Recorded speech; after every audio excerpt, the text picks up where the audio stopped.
এই কাফের হুজুর গাউসে পাক শাহিনশাহ বাগদাদ বলেন, যদি তোমরা আল্লাহর ওলি হতে চাও, কি হতে চাও? আল্লাহর ওলি হতে চাও, তাহলে তোমাদের ভিতরে 12টা চরিত্র থাকা দরকার। কয়টা চরিত্র? 12টা। বলে সেখানে 2টা চরিত্র হলো আল্লাহর, আর 2টা হলো রাসূলুল্লাহর সাল্লাল্লাহু আলাইহি ওয়াসাল্লাম, আর 2টা সিদ্দিক আকবরের, আর 2টা হযরত ফারুক আজমের, আর 2টা হযরত উসমান গনি জিন্নুরাইনের, আর 2টা হযরত মাওলা আলী শের খুদার। জোরে বলুন সুবহানাল্লাহ। ওনাদের তো অনেক গুণাবলী আছে, তার মধ্যে 2টা গুণ গাউসে পাক নির্বাচিত করে এনেছেন। বলে আল্লাহর 2টা গুণ কি? বলে আল্লাহর তো অনেক গুণবাচক নাম আছে, তার মধ্যে 2টা গুণবাচক নাম হলো, একটা গাফফার আর একটা সত্তার। সেদিন একটু ইঙ্গিত দিয়েছিলাম, একটা গাফফার আর একটা কি? সত্তার। গাফফার মানে ক্ষমা করে দেওয়া। আমরা এত বড় বড় অপরাধ করি, এত অন্যায় করি, আল্লাহ কি আমাদেরকে রিজিক বন্ধ করে দিয়েছেন? এই কাফের বেদিনরা আল্লাহর সাথে কুফরি করে, কত চরম বেয়াদবি করে নাস্তিকরা, ওদের রিজিক কি বন্ধ হয়েছে? ওদের রিজিক কিন্তু আল্লাহ ঠিকই দিয়ে যাচ্ছেন। আল্লাহ বলেন, আমি যদি শাস্তি দিতে চাই, প্রতিটি সেকেন্ডে সেকেন্ডে তোমাদেরকে শাস্তি দিতে পারি। তবে দুনিয়ার মধ্যে শাস্তি দিচ্ছেন না বলে এটা যে একেবারে শেষ হয়ে গেল তা না, এগুলোর হিসাব হাসরের ময়দানে দিতে হবে, হিসাব নিকাশ দিতে হবে কিয়ামতের ময়দানে। তো আল্লাহর একটা গুণ হচ্ছে গফফার, কি করে দেওয়া? ক্ষমা করে দেওয়া। গাউসে পাক বলেন, তুমি যদি আল্লাহর ওলি হতে চাও, আল্লাহর বন্ধু হতে চাও, তাহলে তোমার আওতাধীন যারা আছে, তোমার কর্মচারী যারা আছে, তোমার অধীনস্থ যারা আছে, তোমার বন্ধু বান্ধব, তোমার প্রতিবেশী, তারা ইচ্ছায় অনিচ্ছায় অনেক ধরনের ভুল করবে, অনেক ধরনের অন্যায় করবে তোমার সাথে, অনেক ধরনের তোমার সাথে বেয়াদবি করতে পারে। তুমি যদি সেগুলা মোটামুটি একটা ব্যালেন্স রেখে আবার একেবারে প্রশ্রয় দেওয়া, কিন্তু এটা ইসলাম সমর্থন করে না। কারণ অন্যায় যে করে, অন্যায় যে সহে, সে সমান অপরাধী। এমন অন্যায়কে আমরা সাপোর্ট করব না যে অন্যায়ের মাধ্যমে সমাজ নষ্ট হয়ে যাবে। কিন্তু আমি কষ্ট পাচ্ছি, আমার ব্যক্তিগতভাবে আঘাত এসেছে, আমি যদি সেটা সহ্য করে নিতে পারি, আমি যদি সেটা হজম করে নিয়ে তাকে ক্ষমা করে দিতে পারি, তাহলে সেটা হবে আল্লাহর ওই গুণবাচক নামের একটা প্রভাব আমার ভিতরে আসলো। আল্লাহ যেভাবে ক্ষমা করে দিয়েছেন, আমি তাকে ক্ষমা করে দিলাম। হযরত হাসান বসরি রাদিয়াল্লাহু তাআলা আনহুর এক খাদেম একদিন নাস্তা নিয়ে আসলেন। ওনার সামনে মেহমান ছিল, নাস্তা মানে খাবার নিয়ে আসলেন, রুটি নিয়ে আসলেন, গোস্ত নিয়ে আসলেন, গোস্তের সাথে ঝোল আছে। এখন হযরত হাসান বসরি রাদিয়াল্লাহু তাআলা আনহু, অন্যরা হয়তো আসছে ইমামে হাসান রাদিয়াল্লাহু তাআলা আনহু, উনি মেহমান নিয়ে বসে আছেন দস্তরখানা নিয়ে। ওই খাদেম এসে হঠাৎ করে হোঁচট খেয়ে পড়ে ওই ঝোল গোস্ত সব মাটিতে পড়লো, এবং গোস্ত ছিটকে এসে মেহমানদের সব কাপড় বরবাদ হয়ে গেল।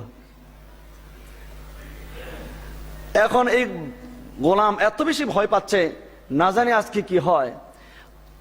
তখন সাথে সাথে হযরত হাসান বসরি রাদিয়াল্লাহু তাআলা আনহু তিনি মুহূর্তের ভিতরে সেটা হজম করে ওই গোলামটাকে ক্ষমা করে দিলেন।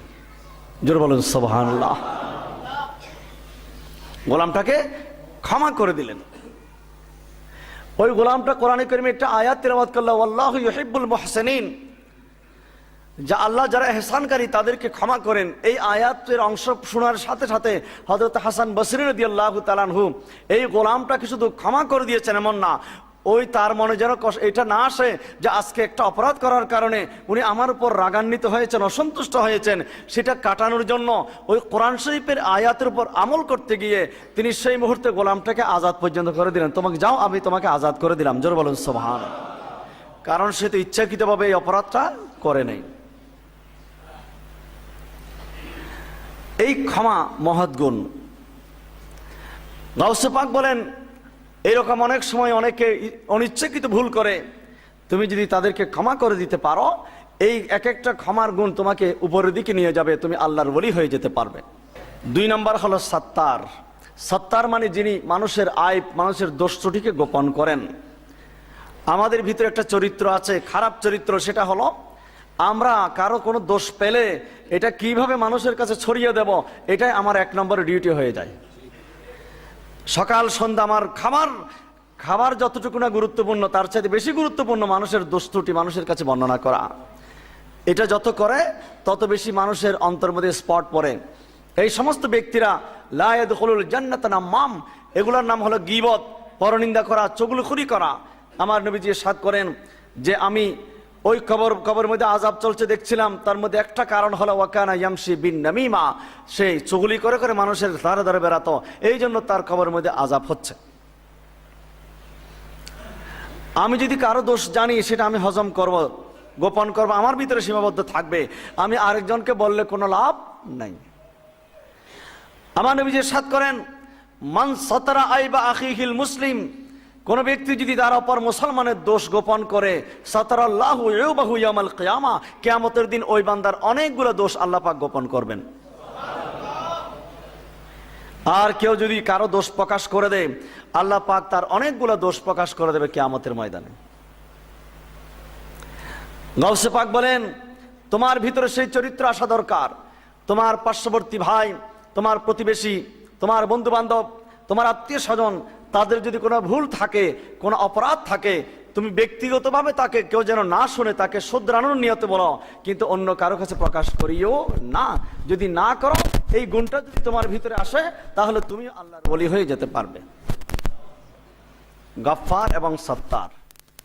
2 নম্বর হলো রউফ এবং রহিম। আমার নবীর দুইটা গুণবাচক নাম, একটা হলো রউফ আর একটা রহিম। রহিম মানে দয়া করা, এহসান করা, অনুগ্রহ করা, মেহেরবানি করা।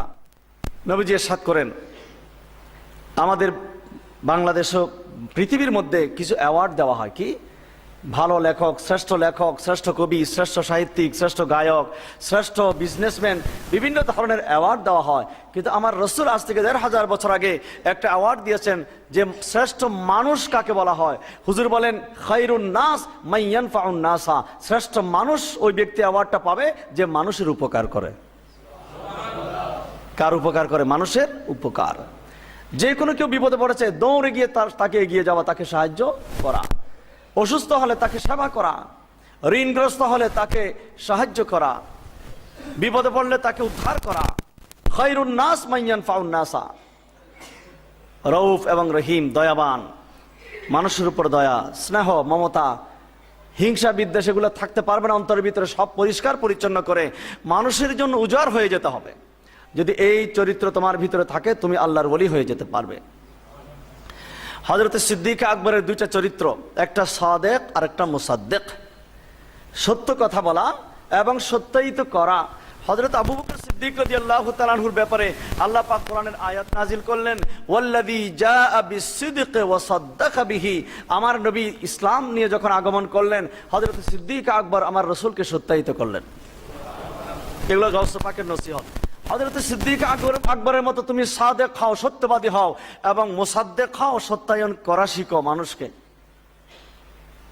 হযরত ওমর ফারুক আজম রাদিয়াল্লাহু তাআলা আনহুর মতো আদেল হও, এবং সত্য হক্কানিয়ত তোমার ভিতরে যেন থাকে। কোন ধরনের তাআসসুফি, স্বজনপ্রীতি, কারো মুখের দিকে তাকিয়ে সত্য কথা বলা থেকে যেন তুমি বিরত না থাকো। এটা হযরত ওমর ফারুক আজম রাদিয়াল্লাহু তাআলা আনহুর অন্যতম চরিত্র। জোরে বলুন সুবহানাল্লাহ।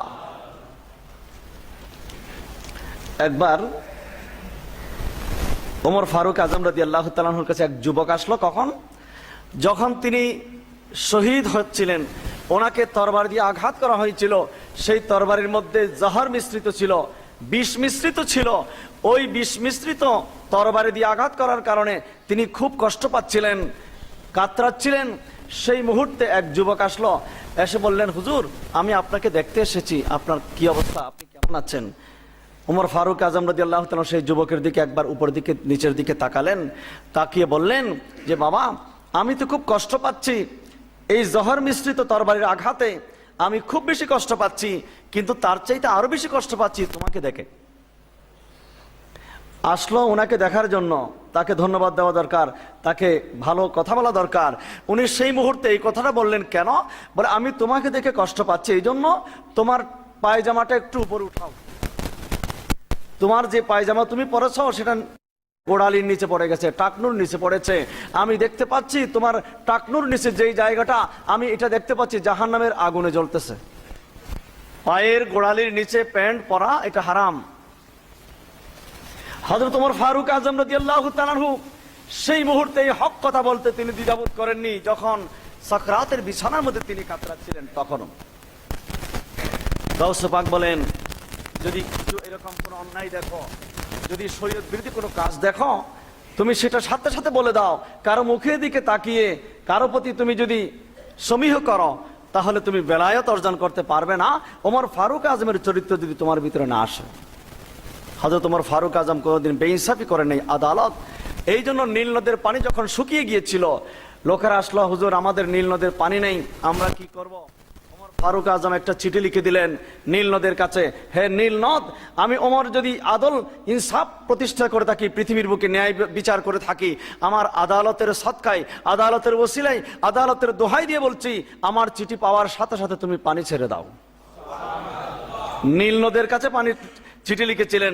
নীল নদের কাছে চিঠি ফেরার সাথে সাথে ওমর ফারুক আজমের এই চিঠি পাওয়ার সাথে সাথে নীল নদের মধ্যে পানি চলে এসেছিল।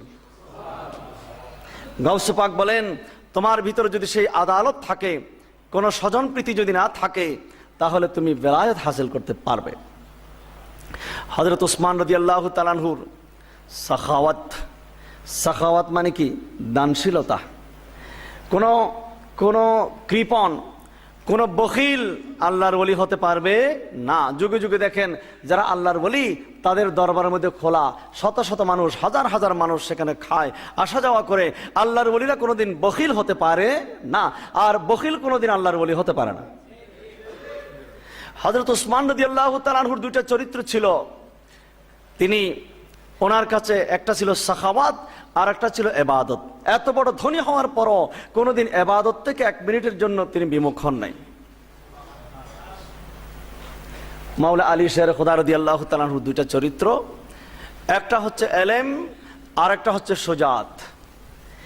এলেম থাকতে হবে, কোনো জাহেল ওলি হতে পারবে না। কোনো জাহেল যদি দাবি করে ওলি, তাহলে বলতে হবে এটা ওলি নয়, এটা বলি, এটা ভণ্ড। এলেম ছাড়া কোনো ওলি হতে পারে না।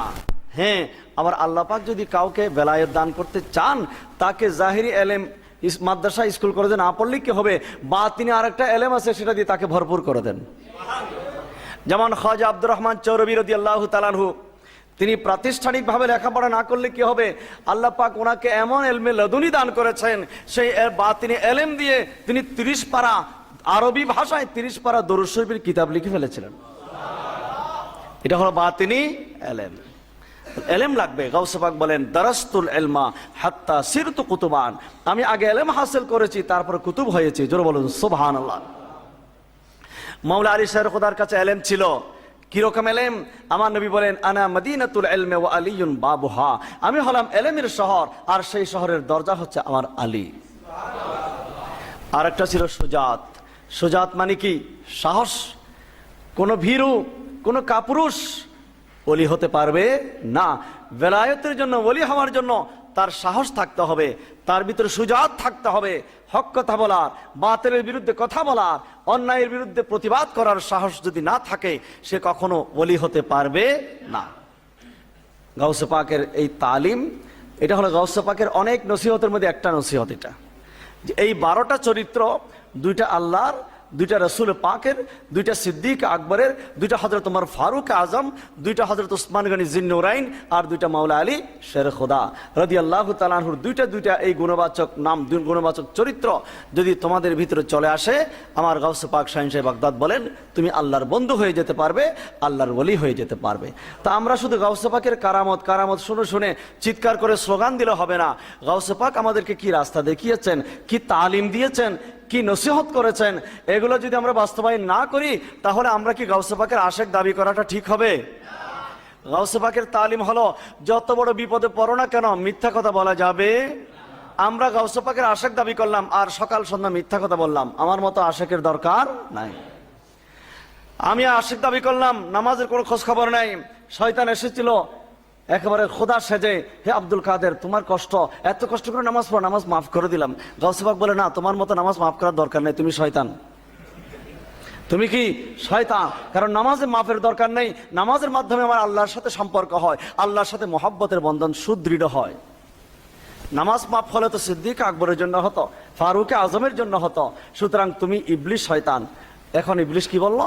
হে আব্দুল কাদের জিলানী, তোমার ভিতরে এত এলেম, এলেমের কারণে আজকে তুমি বেঁচে গিয়েছো, না হলে এরকম আরো অনেক বড় বড় অনেক ওলি আল্লাহকে আমি এই মন্ত্র দিয়ে শেষ করে দিয়েছি। ওরা নামাজ রোজা ছেড়ে দিয়েছে, ওরা নামাজ পড়ে না। বলে কি তোমাদের হুজুর নামাজ পড়ে না কেন? বলে আমাদের হুজুর নামাজ এখানে পড়ে না, কাবা শরীফে গিয়ে পড়ে। তো কাবা শরীফে নামাজ পড়ে, ভাত কোথায় খায়? বলে বাংলাদেশে। তো ভাতটা ওখানে খেতে পারে না। এগুলা এগুলা কিচ্ছু না, এগুলা আমরা সমর্থন করি না। আমরা শরীয়তের ব্যাপারে বড় কঠোর।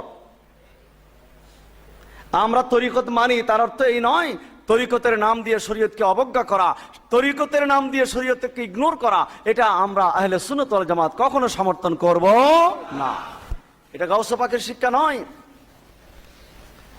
গাউসে পাকের আশিক যদি হই, আমরা নামাজ ছাড়তে পারবো না। আল্লাহ পাক রব্বুল আলামিন আমাদেরকে গাউসে পাকের এই তালিমের উপর আমল করার তৌফিক দান করুন, আমিন।